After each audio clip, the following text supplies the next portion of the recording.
From taking teenage cheaters to court, and then forcing them to apologize on social media, to being sued by angry parents for allegedly being as addictive as coke, and getting fined $500 million from the US government, Fortnite has had an absurd history of lawsuits, and these are the most controversial 9.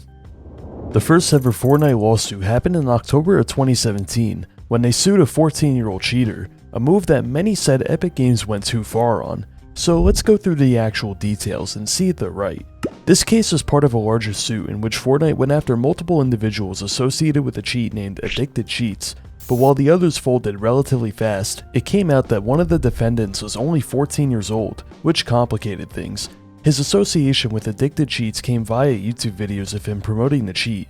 Epic issued multiple DMCA takedowns, but the kid very stupidly counterclaimed them all, leading Epic to sue. And if the kid couldn't make it any worse for himself, he of course made a response video further admitting what he did. Yo, what's going on guys? Sky, or B here. Alright, so what happened was I was basically cheating in the game Fortnite. I'm pretty sure all of Despite seeming like a layup for Epic, they could never expect what came next. 1 month later, the kid's mom would clap back with a fucking 3-page letter arguing that the case was garbage. She said that Fortnite's EULA couldn't apply to underage individuals, as there was no option to accept it with parental consent at the time. Secondly, Epic Games had released the name of the 14-year-old, which under Delaware state law is illegal. All of this would cause the lawsuit to drag on for over 3 years, only being settled in March of 2021, the terms of which being undisclosed. But this cheater lawsuit is nothing compared to what Epic has done to cheaters in 2025, so stay tuned. Fortnite's next lawsuit came in May of 2018, when they were sued by Bluehole, the South Korean-based developer of PUBG. Bluehole alleged that Fortnite infringed on its copyright, but other than that, made nothing else public. Now, this case had a lot of issues off the rip. First, Bluehole doesn't own the genre of Battle Royale. Nobody does. The game was inspired by predecessors such as the films Battle Royale and Hunger Games, as well as the many video games based off the premise, such as the Minecraft Hunger Games. But even if Bluehole had a case, there is one other glaring issue, which is that PUBG was built off Unreal Engine 4, a game engine owned by Epic Games. If Bluehole won the lawsuit, what would happen to their access to Unreal Engine? In the end, the case was dropped under unknown circumstances just a month later in June, but while Fortnite's feud with PUBG was short, their troubles with copyright on mainstream iconography have plagued them for years. A lot of Fortnite's emote references, especially the older ones, were added without permission. This led to the first set of lawsuits in December of 2018, when 2Milli, creator of the Milli Rock, Alfonso Ribeiro, creator of the Carlton, and Backpack Kid, creator of the Floss, all filed lawsuits claiming Epic copied their dances and added them without permission. Epic Games would later file a request for dismissal, stating that 2Milli's lawsuit was, quote, fundamentally at odds with free speech principles, and that, quote, no one can own a dance step. Epic's main argument was that because individual dance steps like the snippet of an entire routine aren't protected by copyright, there was no grounds for a legal battle. Things only got worse for those suing, when the Supreme Court ruled in an unrelated case that in order to take legal action for copyright infringement, the copyright must be fully registered. And it is likely for this reason that all three withdrew their lawsuits 3 months later. A couple months after that, the two individuals who created the Running Man dance also sued Epic under similar premises, and just like those other cases, it didn't amount to much. You would think that after 4 losses, people would stop trying, but in 2022, choreographer Kyle Hanagami sued Epic for copying a 2-second portion of one of his dances for the It's Complicated emote. Despite being trademarked, the judge threw out his case arguing that 2 seconds of a 5-minute video was too short to protect under copyright. But a few months later, a higher court granted an appeal, ruling that the significance of the dance move should be factored in. With this appeal, Hanagami would eventually settle with Epic for an unknown amount sometime in 2024. And it is unknown why 97% of you still aren't subscribed. Do it if you haven't already. But this previous lawsuit was nothing compared to the severity of the next lawsuit. In November of 2018, a cybersecurity firm informed Epic Games of a serious account security vulnerability.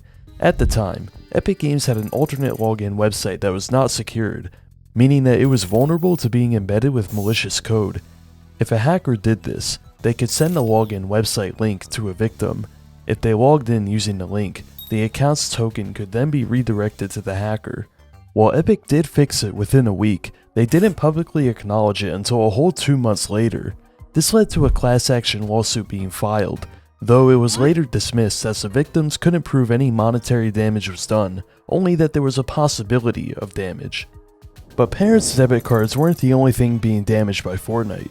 Around this time, the first of many gaming addiction lawsuits would be filed. The first one had what is maybe the most bizarre headline ever, claiming that Fortnite addiction is comparable to a fucking cocaine addiction. The lawsuit cites the written accounts of Celia O'Don, a psychologist with a PhD who wrote about her time working on Fortnite in late 2017. While the case hasn't gone to court yet, other lawsuits relating to Fortnite addiction have sprang up throughout the US and Canada, seemingly inspired by the first one.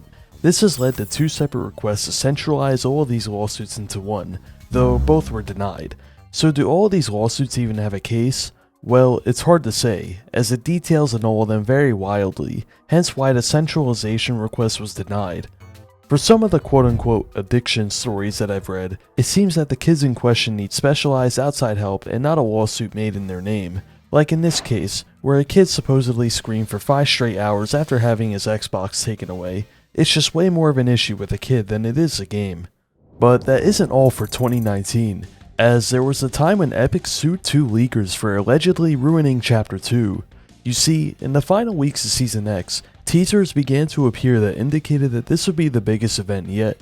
A loading screen named Last Stop was released, showing the battle bus being waved goodbye to.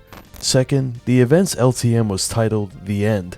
These 2 teasers made speculation run rampant and excitement was brewing. Except for the fact that the entire surprise was actually spoiled. 1 month prior, on September 14th, a leaked picture of the Chapter 2 map was posted on the r/Fortnite competitive subreddit. The person claimed that their friend was an Epic employee, but the post initially got no traction.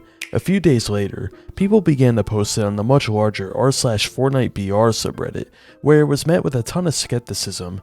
Once Chapter 2 actually released though, people were stunned. The leaks were right. Epic was not happy and filed lawsuits against the 2 individuals, both of whom playtested Chapter 2 about a month before it released. Given that the leakers violated NDAs, they stood no chance against Epic, but they got off pretty light, only being given a ban from using Epic trade secrets, and if they violate the ban, then they face a $10,000 fine. Which is in stark contrast to the weight of this next lawsuit, possibly the most famous in Fortnite history. On August 13th, 2020, Epic Games purposely violated Apple and Google's terms of service by allowing customers to purchase V-Bucks directly from Epic. Apple and Google quickly revoked Epic's privileges to be on the App Store, and a lawsuit ensued. I'll get to Google later, as that lawsuit had a much different outcome. Epic's reasoning for bringing up the case was to rectify what they saw as quote, monopolistic practices, preventing developers from reaching its 1 billion phone users, unless of course they go through the Apple App Store that takes a 30% cut of all app sales. Long story short, Epic lost on 9 out of their 10 claims, though the judge did rule that Apple's anti-steering policy was illegal. Steering just means to inform consumers of alternative payment options. Both sides submitted appeals, but after 3 long years, it was put to rest after the US Supreme Court denied to hear it. Now, it should have ended there, but Apple may have shot themselves in the foot. Even though Apple now permitted alternative payment options, developers were still forced to give a cut of this revenue, as Apple took 27% of the revenue from a purchase if it was made by clicking a link to an alternative payment option. This led Epic to file a complaint, and the judge agreed, banning Apple from taking a cut of revenue made from alternative payment options. With this ruling, Fortnite was finally restored to the App Store in May of 2025, though this might be in jeopardy. In December, a higher court found that the ban was overbroad and that Apple should be allowed to take some kind of commission, albeit with some limitations. As of now, this is where their battle stands. These losses are in contrast to Epic's lawsuits against Google. Now, unlike Apple, Google has always allowed installing third-party apps via sideloading. However, Epic argued that there were 3 ways that Google abused their ownership of Android to make this process practically impossible. First, Epic pointed to Google's contracts with smartphone companies like OnePlus. Around 2020, Epic and OnePlus made a deal to have OnePlus phones come pre-installed with the Epic Games launcher, but Google forced OnePlus to back out of the deal. Second, if an app wanted to be able to buy advertising space for Google Search or YouTube, they had to exclusively sell through the Google Play Store. And third, while Google did allow sideloading, the process was intentionally complicated, unlike how you can just simply download something off of a website when you use a PC. The lawsuit began in late 2023, and the jury unanimously ruled in Epic's favor. Google filed a series of appeals, which were eventually denied by the Supreme Court. But in an ironic twist, Google offered a deal in July of 2025 that Epic seems really happy with. In response, the judge disallowed the deal, stating, quote, "Two mortal enemies, who pounded each other relentlessly in this courtroom for many years, are suddenly BFFs." While Epic may now be BFFs with Google, they are definitely not with cheaters. Around 2022, Fortnite's cheating problem began to rapidly worsen, especially now that Zero Build had become a competitive game mode with money invested in it. Fortnite's legal tirade against cheaters would begin after they had successfully sued BlazeFN. And if you don't know who BlazeFN is, he is one of the most well-known hackers in Fortnite. He is the king of mods on Fortnite. Epic Games would force him to publicly apologize on his Twitter, fine him an unknown amount, and then donate it to charity. But 2 entire years would pass and the cheating problem only became way worse. This is where things begin to get insane. On December 18th, 2024, Fortnite filed a lawsuit against a cheater named Subortion. 6 months later, courts ruled in Epic's favor and fined the cheater $175,000, which will be donated to charity. Things only got better when in February of 2025, Fortnite announced that they had won a lawsuit against former pro player Repulse. In late 2023, Repulse sold his account to content creator and cheater Forbes. Forbes would then use his account as a shield of credibility to be able to qualify for the 2023 FNCS LAN. Once all the players flew in though, the shtick was up and he was disqualified. So this lawsuit served as payback, leading to Repulse being fined, as well as his prize money being taken away. Finally, Epic would force him to post a public apology to his YouTube channel, and the comments wasted absolutely no time making a mockery out of him. To this day, Epic is consistently filing lawsuits against cheaters, account sellers, DDoSers, and even creative map botters, leading to no shortage of public humiliations on Twitter and YouTube.